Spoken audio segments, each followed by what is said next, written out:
Welcome to the Blended Insight podcast.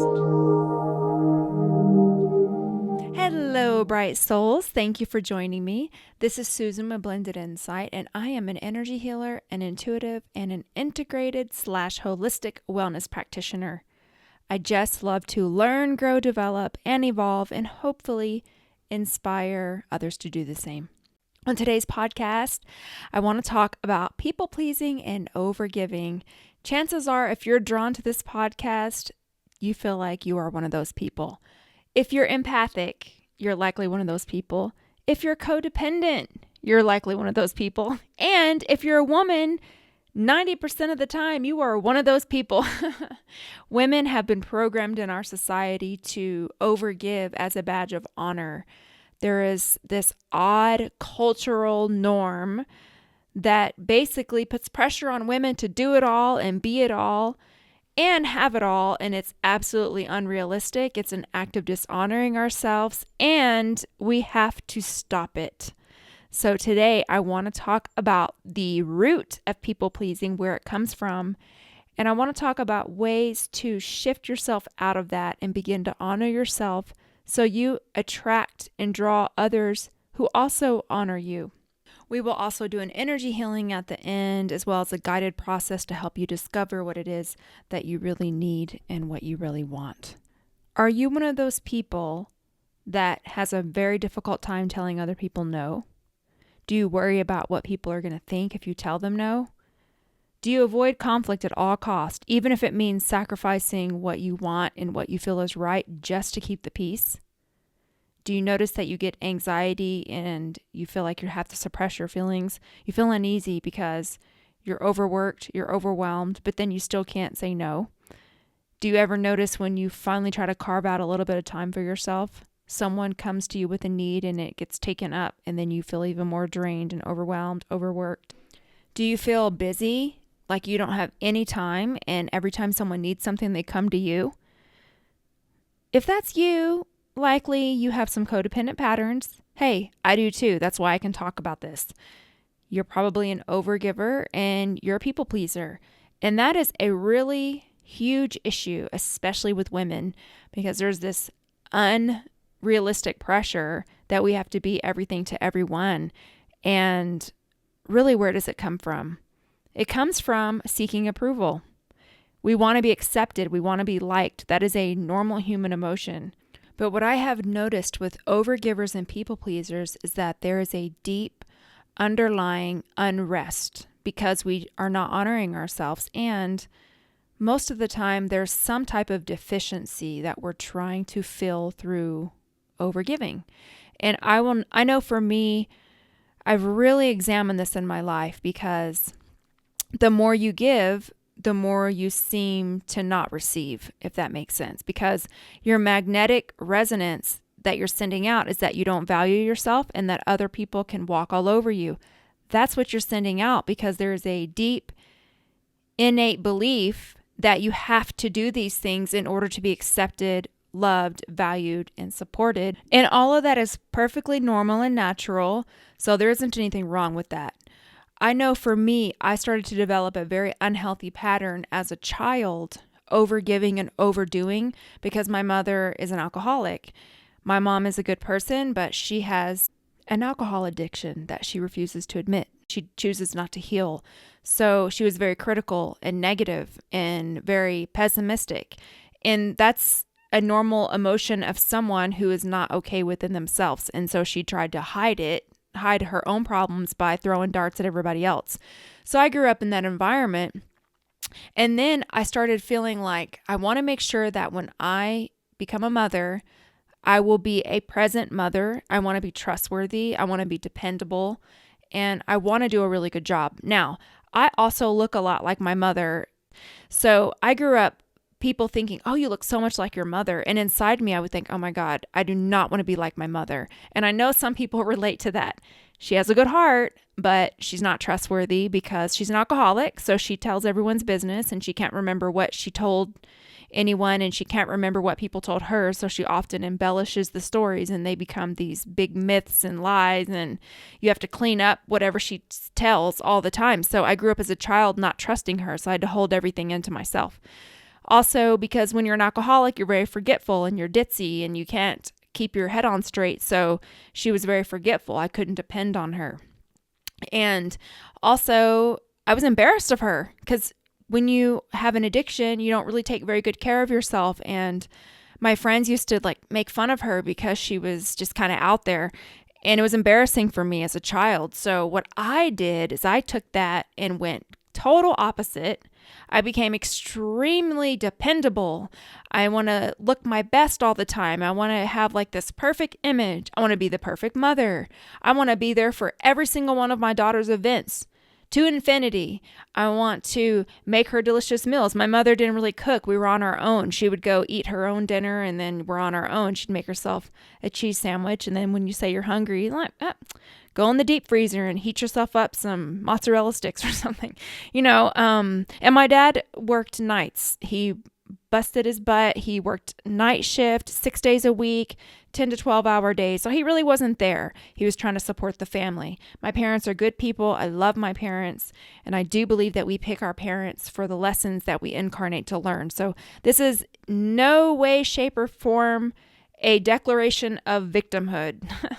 This is just simply sharing with you to possibly have you go over your own experience to see where this pattern of people pleasing and overgiving could have possibly started with you. And I'm very clear that mine originated in childhood. Now, before I go into the tips and tools of what you can do to stop the pattern of people pleasing and overgiving, I think it's important to make a distinction here. I love to serve. I believe that we are here to share our gifts and talents, and I am extremely generous. But the difference between overgiving and being generous is the intent behind it. When I am giving from a pure place. I'm not giving out of obligation. I'm not sinking into martyrdom. I am being generous from a spirit-filled, pure place. There's a difference. When you are about to commit and give, you have to look at your underlying intention to figure out why it is you are doing that. If I am giving someone something, it is from a pure intent. I don't expect anything in return. I am happy to do it.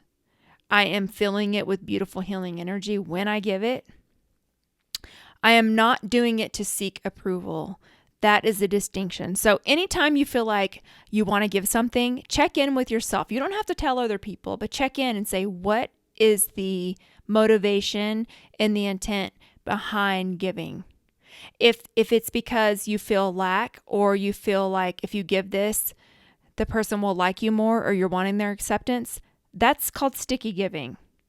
When you're giving because you genuinely just want to bless the person, totally different, and the energy is different, and so the magnetic resonance is different, and the type of energetic boomerang you're creating is also different. Now, I can already hear the mothers saying, okay, well, my kids are young and I have to give to them, so that doesn't count. You're right. I get it. I'm a single mama. I've been a single mama since my daughter was born.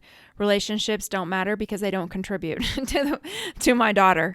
That's just the way it's been. And that goes from my underlying belief from a child, a feeling like I'm not supported in the way that I need. So I have been working on shifting that because I no longer want to experience that in my present day reality. But my daughter's 15. She's at an age where I don't have to give her the level of support that she required when she was a toddler. So if you have a toddler, I understand, but we're still going to find ways to shift and honor and value ourselves so that we can break this pattern. We don't want to pass it on to our children. So it's important that it stops with us. So here's the first easy thing you can do when someone asks you to do something, and it doesn't matter if they're asking you to go somewhere that you don't want to go, or they're asking you to do something that you don't want to do, or you just don't have the time. It doesn't matter. When someone makes a request of you, You're just not going to commit right away. You're going to tell them, let me check my schedule. Or as Oprah used to tell people, let me pray about it and get back to you. You don't have to immediately say no. The very first thing you should do when someone asks you a question is listen to that little intuitive pop-up that will tell you yes or no. Honor the first answer. I understand sometimes we don't want to do things like, okay, I don't want to go to work today, but that's a responsibility and I have to do it. We know the difference. There are those people in our lives that drain us. They don't understand boundaries, they don't respect boundaries, and they're very, very needy. And what you will find is as you start to set boundaries, they will begin to step into their own power and do things for themselves that they can do instead of just letting you do it for them. Or they'll begin to drift away, or they'll find other ways to get those needs met. What you have to understand, and what I've learned, is that other people's emotions are their emotions to manage. Someone else's manipulative emotions are not my concern. That is for them to deal with. Unmet expectations are just that. They're unmet expectations. They're not mine. If someone else has an expectation of you and you don't meet it, that is their problem. They're the ones that set the expectation, not you. And I know it's hard in the beginning because I've personally experienced this. I used to have some people in my life that called me for everything in my personal life. So I would just be getting off of work and I'm trying to cook dinner and I'm looking at the time. I have to go pick up my daughter in an hour from practice. I'm managing my business. I'm trying to juggle clients. And then I would have this person that would call me and just dump all her problems on me and say, could you do a reading for me? Excuse me, no, I can't. I have a spoon in my hand. I'm standing at the stove. I can't do it right now. And she'd say, oh, and she'd just be so desperate and she'd want me to drop everything and do an intuitive reading on her. And I learned to just tell people I am not in that space right now. Just because I do a spirit-directed service doesn't mean that now I am in service to anyone, anywhere, and I have no boundaries and I can have no life and all my responsibilities stop because I have spent time, money, energy, and effort to own a gift. This gift of mine is something that I've had to work at. That's the same thing as going to, your friend that's a mechanic and saying, hey, I know you just got off work, but there's a problem with my oil. Could you check my oil and fix my car right now? No, you wouldn't do that. Because everybody needs balance in their life. So it doesn't matter if it's a service or if it's just something that someone's wanting you to do that you don't want to do. Your value is who you are, not what you do. Your inherent value does not change just because you choose to have balance in your life. And I had to learn this even with my daughter. I created the pattern of doing too much for her and overgiving simply because I was trying to overcompensate for my childhood. I basically wanted to give her what I didn't have. And also I was overcompensating because I feel the role of both parents and her father is a disappointment. So every time he would tell her he's going to do something and didn't follow through, I was trying to protect her from her pain. So I would do more for her to try to make up for his lack, which isn't my responsibility. So I ended up having to just sit with her and say, the feelings that you have toward your father are valid. And I'm sorry that your father chooses to behave that way. And I'm sorry that your father makes those choices. But that's completely separate from me. Managing his emotions is up to him. And I even tell her, managing your emotions is up to you. I will help and support you, but they're your emotions. That way, I don't develop the same codependent habits in her to where she is constantly putting everybody else's needs above her own. That's not healthy. And it really does send the message that you are a doormat, that you are not valuable, and you end up attracting the same darn situations over and over. And I'm speaking from experience here. I am giving you valid, life-changing, mind-blowing information that is so simple to shift right here and now so you can quit doing this to yourself. We've done it to ourselves enough. It's time to stop right here and now. So here is a great example. My daughter forgot her ponytail holder, okay? This is ridiculous. She was at practice. She forgot her ponytail holder. I had just gotten off work. I was in the middle of making dinner and she sends me this urgent message. Mom, I forgot my ponytail holder. Can you bring me one for practice? No, I'm not going to drop what I'm doing for a darn ponytail holder. You can survive. You have to learn how to be uncomfortable. I am no longer going to make myself miserable and uncomfortable and spread too thin to accommodate the little luxuries of life for her or anybody else. My first response in myself was no. Now, I'm usually that mother that I'll do anything for her, anything, and I cannot do that anymore. And the other part is she's 15, so I tell her, no, you need to learn how to live with a little bit of discomfort so that helps you to plan better and make better planned out decisions in the future. So when I told her no, she wouldn't let it go. Please, Mom, please, no. Please, Mom, please, no. The answer is no. And then I just put her on Do Not Disturb because I'm not going to have this conversation anymore. And then she dropped it. And this has happened a couple times over various things in the last, I don't know, it's really been the last 6 months. And this is a technique called the parroting technique, like a parrot, like the bird. When someone is persisting and you've already said no, you just repeat the exact same phrase in the same tone in the same way. So she says, can you bring me the ponytail holder? And I said, no, I can't. I'm making dinner. Mom, it's urgent. I really need the ponytail holder. My hair's in my face. I can't run like this. No, I'm making dinner. Mom, please, I'm begging you. I can't. No, I'm making dinner. And when you continue to repeat yourself in the same tone and you become a parrot, eventually they get the message that your boundaries are firm. You're not going to budge. And they're going to have to go along with the famous Army term that I've learned in the Army, embrace the suck, which means sometimes life sucks, but you have to embrace it. So you'll often hear us military people say that to each other, embrace the suck. You'll have to live without your ponytail holder. There are more urgent things in the world, and I'm not going to jeopardize my inner peace and my schedule for a darn ponytail holder. Deal with it. And guess what? She dealt with it, and she has now developed the habit of asking me once. Sometimes she'll push, maybe 2 times, but when I say no, she takes my no and she moves on with her life. And I feel better about myself. I have more time. I'm not annoyed, because what happens is that when we overgive that way, we just get so frustrated within ourselves. And the person that's taking from us, their life is great. It doesn't bother them at all. We're the ones that suffer. And so we have to get into the habit of meeting our own needs and taking really good care of ourselves so that we have a more present experience with the world. And you actually will have a better experience when you're giving and living your day-to-day life.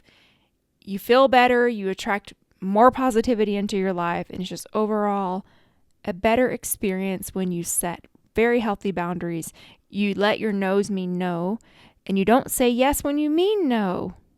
So I use children as an example because we love our children, and those are sometimes the hardest people, the ones that are closest to us. It's hard to set boundaries because we love them. We don't want to disappoint them. But let's talk about adults, because I've used the same technique with adults. But here is another thing that you can do. When someone is just kind of rude and not respecting your boundaries and you're telling them no and they keep pushing, one of the things that I like to say is, I need you to hear me. And then I repeat what I say. So let's just use the example of someone asking you to go somewhere and you don't want to go. So I would say, I appreciate you inviting me, but I'm not going to be able to make it. And then they push. Say, I need you to hear me. I appreciate the offer, but I'm not going to be able to make it. If you just remain firm, eventually they'll let it go. And yes, their feelings will be hurt because they're used to you doing whatever it is that they want you to do. But eventually they'll respect your boundaries, and your relationship with them will improve because you won't be harboring that resentment, and you won't be feeling overcommitted and overran and depleted and all the things that you're feeling now. It all boils down to self-honoring, boundaries, loving yourself, taking good care of yourself. That's really what it boils down to. And here are a couple of other things you can do. Create a no list. So write down a list of things that you're absolutely not going to do. Like, this is something that I started doing. I put my phone on do not disturb during the day now because I had a couple of friends that were sending me a ton of Snapchats. So my phone was just blowing up constantly with Snapchat notifications, and it's just silly stuff. It's nothing important. It's just goofing off, just random stuff during the day. And I don't have time for that during the day when I'm busy, and it's a distraction. So I leave my phone on do not disturb, and I just check my messages twice a day. I also started leaving my phone on do not disturb after a certain hour at night so that I can have a balance with my family. I don't need to just have to constantly check emails or answer email inquiries or respond to text messages. I also need balance in my life, and my daughter needs my time, and I need to be able to shut off. And in the evening, I need to be able to meditate. And I also stop checking my messages early in the morning. I wait until later in the mid-morning to check my messages because when I first wake up in the morning, I like to meditate, I exercise, and I have a couple of routines that I like to do before I get settled in my day. And the last thing I want to do is get sucked into social media notifications or email messages. I have to take care of myself so that I can take care of others. And I'm my best self whenever I have done all of those other things first. So I know that it's not easy, but it is a practice. And with practice, you get better and it becomes a habit. So here are some other things that you can do. Make yourself a routine of something that fills your cup. So for me, it's meditating. And I actually just published a self-care support bundle on my website. It's a download. And the reason that I even was inspired to create this is because I am so busy. I don't always have a full 15 minutes or 20 minutes to sit and meditate. And I like to receive positive affirmations and energy healing in short bursts so that I can process it quickly and I can listen to it while I'm getting ready or while I'm driving. Or there are times when maybe I'm about to go to a medical appointment. I don't like going to the doctor at all, the hospitals, because of the energy. It just bugs me. So I like tools that I can do quickly. So in this self-care bundle, I even have a 30-second energy healing and affirmation track. So it's quick that you can listen to it when you need a timeout or you're about to bust. And I did little 2-minute nature guided breathing timeout. I did a couple of 1-minute mantra breathings. So it's like guided breathing with a mantra. It's only 1 minute long, so you can do it any time of the day. Little things like that boost your self-care. So whatever it is for you, find out, put it into your schedule, make it a routine and get it done. You'll feel so much better, and you're making self-honoring choices that boost your confidence, boost your self-nurturing muscles, and overall help you to feel more balanced and better about yourself. The more you set boundaries and begin to honor yourself, the easier it will get, I promise. I'm doing this too. This is something that I'm also working on, so I get it, but I'm working on it and it's helped me tremendously. So let's do an energy healing and a process to help you tune into what it is that you really need. So if you can uncross your arms and legs and just focus on your breathing.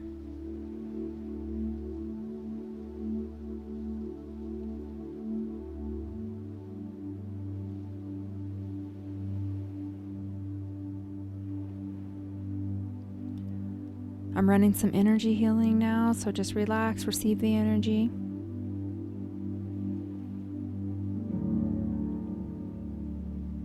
And then just tune into yourself and ask yourself, what do I really need right now?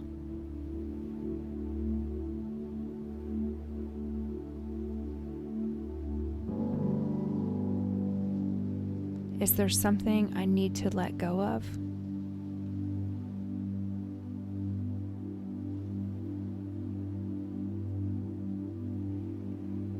What do I really want right now? Just receive the answers. Don't judge them, don't filter them, just let them come through. What does my soul want?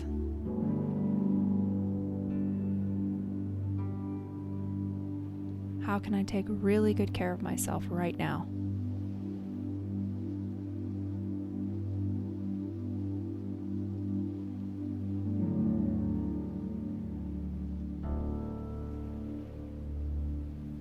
Running some shields.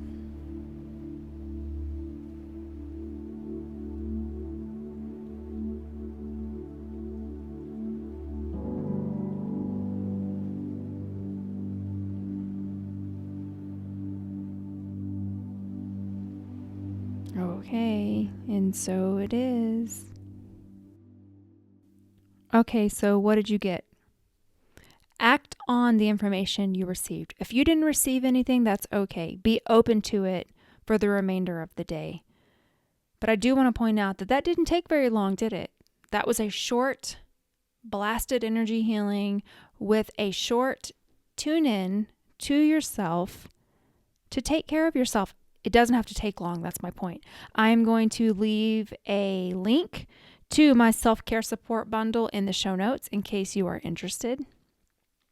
And I want to thank you very much for joining me. Thank you to everyone who has liked, subscribed, shared my podcast. I appreciate it. Please do that for me if you haven't.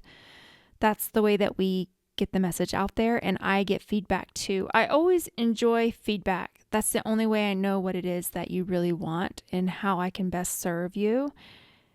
And I just want to send you tons of love and gratitude. And I hope you make the decision to care for yourself just a little bit more today and even more in the days ahead. Sending love.